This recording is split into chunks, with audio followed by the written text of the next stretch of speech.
This short guide covers the essential factors that underpin successful wet well sewage pumping station design to ensure the effectiveness of the system and the pump's performance within it.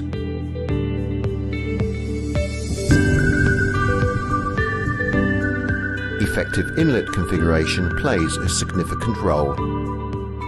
High inlet placement should be avoided.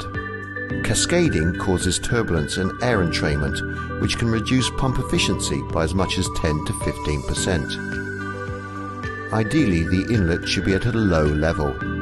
Where this is not possible, a high baffle or drop pipe should be used.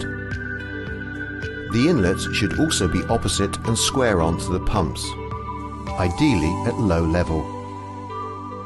This reduces the risk of bulk rotational flows. These flows, especially if going in the opposite direction to the impeller's rotation, can cause significant problems.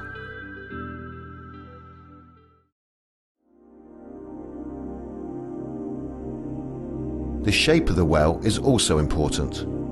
The flat floor area within the well should be minimal. This can be achieved by sloping the base of the well by 45 to 60 degrees. This sloping moves the debris naturally towards the pumps.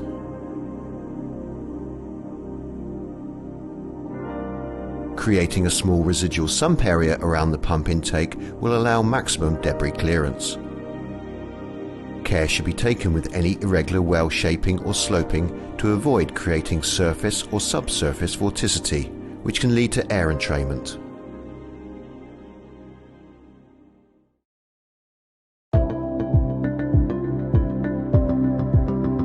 Good pump selection can really boost a system's performance.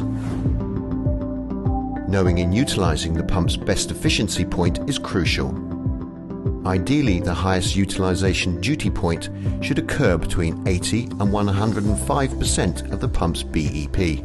Anything outside this range can lead to increased operational and maintenance issues, increasing the cost of ownership for the end user. It's also important to consider the properties of the pumped media. High rag and fibre content, grit, fat, oil and grease should all be expected, but more unusual hard objects such as mobile phones and children's toys have also been known to make an appearance. This is when a large free passage pump becomes even more important.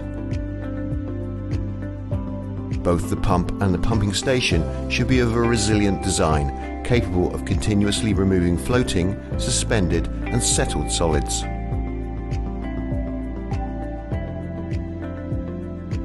The vertical discharge riser pipework should be sized to ensure a minimum flow velocity of 1.5 meters per second during the cleaning cycle as levels approach the bottom water level stop point. Pump level control also plays a key role. The longer or more frequently the pump operates at a low level, the cleaner the wet well becomes. Cleaner wet wells mean less pump blockages and higher efficiency. Using immersible motors also means that the pump's drawdown cycle can be maximised without risk of overheating.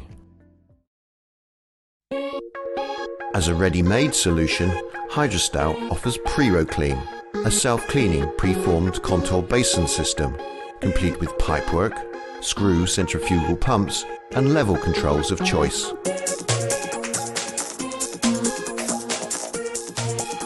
The specially contoured basin collects and feeds all floating, suspended and settled solids towards the pump.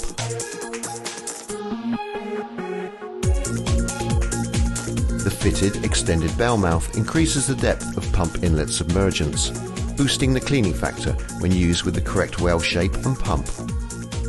The Hidrostal's impeller's unique geometry and large free passage means that even large objects, debris and long strands can pass through without clogging. And during the low-level cleaning cycle, it can remove virtually all of the difficult contaminants such as oils and fats from the wet well without emulsifying them. The key feature of the Preroclean system is the swirling flow cleaning action.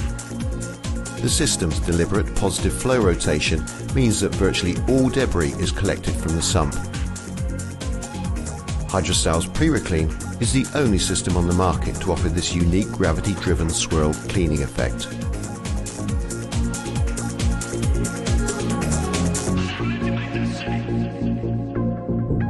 By following a combination of good inlet configuration, well construction, pump selection and control, you'll be able to improve your designs, reduce blockages and improve efficiency. We hope that you have found this Hidrostal training module interesting and useful.